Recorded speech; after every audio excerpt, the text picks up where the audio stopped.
Harry. I've worked in international education since 2002. I've worked in Africa, Southeast Asia and the Middle East. I was also an international school student, so the international area of education is very familiar to me. I joined MBA just a few months ago, and I'm their first vice principal for the Middle East as we set up our operations here. That's fantastic. And like you said, you've spent so much of your career in traditional schools across Asia and the Middle East. But what was that turning point that made you move from the brick and mortar system to this online model of education? I think it was a realization that school hasn't really changed much since the early 20th century. I think that there's a lot of good work going on in a lot of traditional schools. There are a lot of teachers who are able to differentiate and individualize within a classroom, but all that's taking place within the same model, within the same paradigm of education, which is 25 kids in a classroom in a big concrete box, with 2,000 other kids. And this is the first time I come across something that offered something that was genuinely innovative, where we could really tailor education to the individual needs of students. So that was very exciting for me. Yeah. And having lived and worked in so many parts of the world, how have your own international journey influenced the way you view learning without borders, so to speak?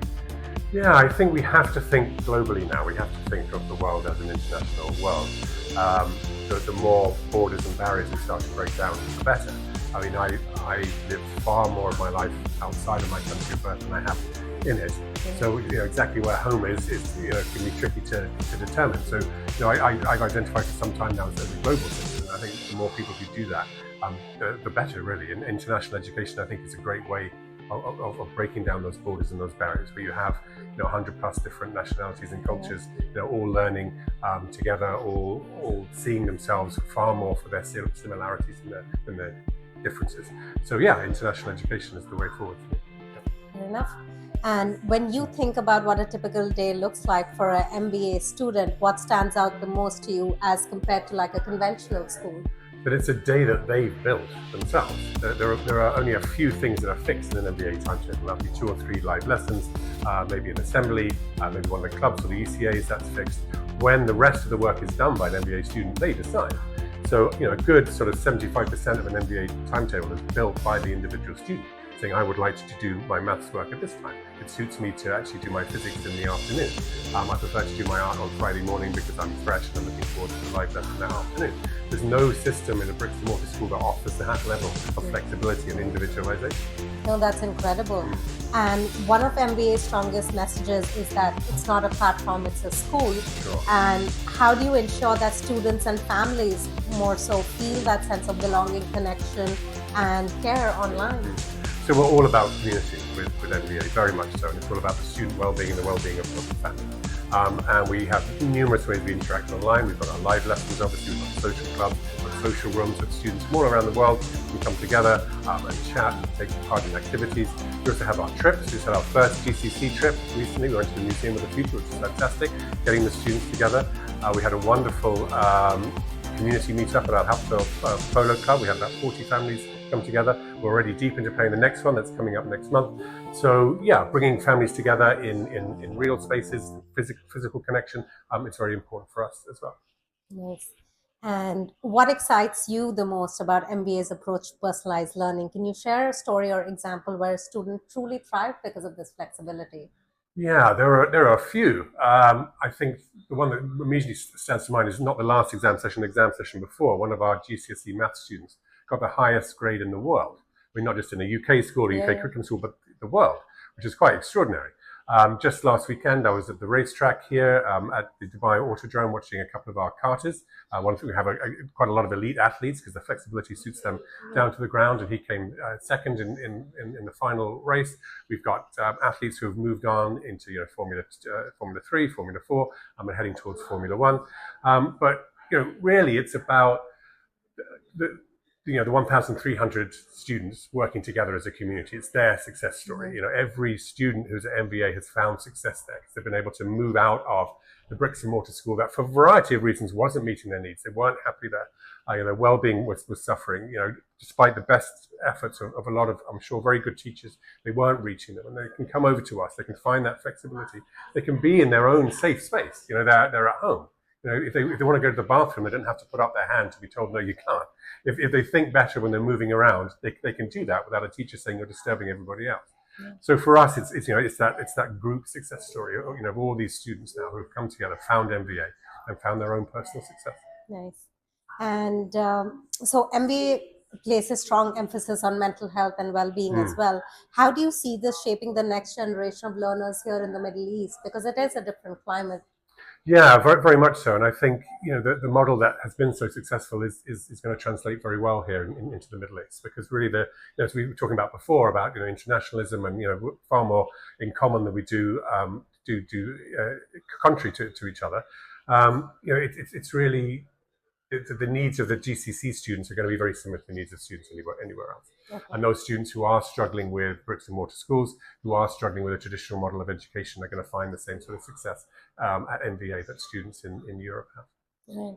And you're leading MBA's new Gulf Standard Time stream. And why was this such an important step for the academy, and what has the response been like for families from the region? I think it was a very important step for the academy, because essentially we were an international school anyway.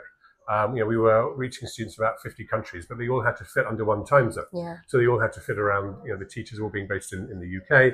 So now we've got this second time zone, which offers a lot more flexibility. So we're getting a lot of families signing up from the Middle East area. Yeah. But also just within that time zone, we've got families in North Africa as well, families that are approaching us from South Asia, for example, where that time zone flexibility is just that little bit better for them. So this is really, I think, the first step for MBA to stretch out across the world, across time zones, to really allow students from around the world to take advantage of this great academy. And do you think the definition of a successful education has changed since you began your teaching career, and how does MBA reflect that evolution?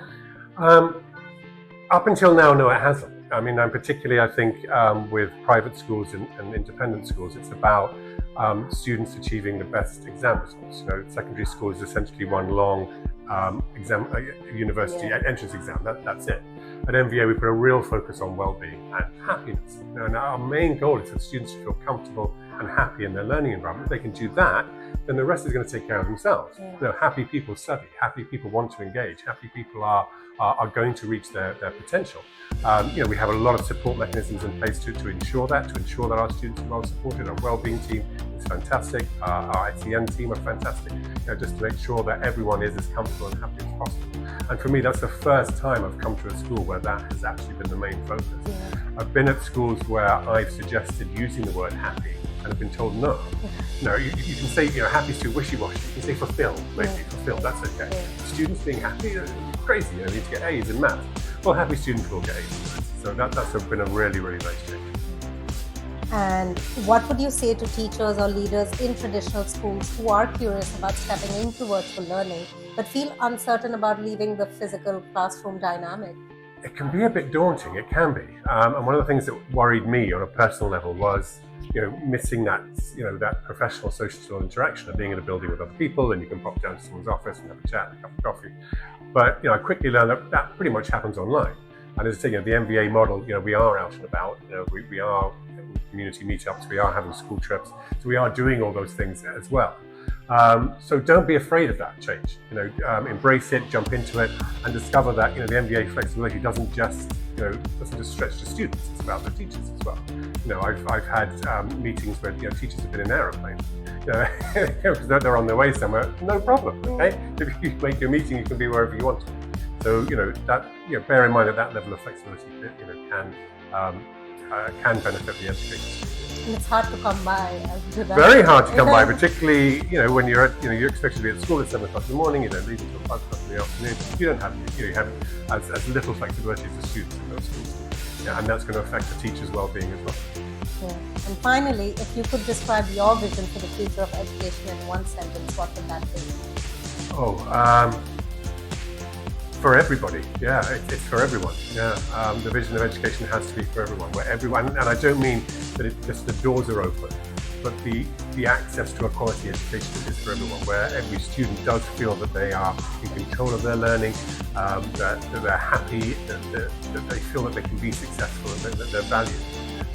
And in this, more schools like MBA start genuinely individualizing, that's not going to be possible for so many students.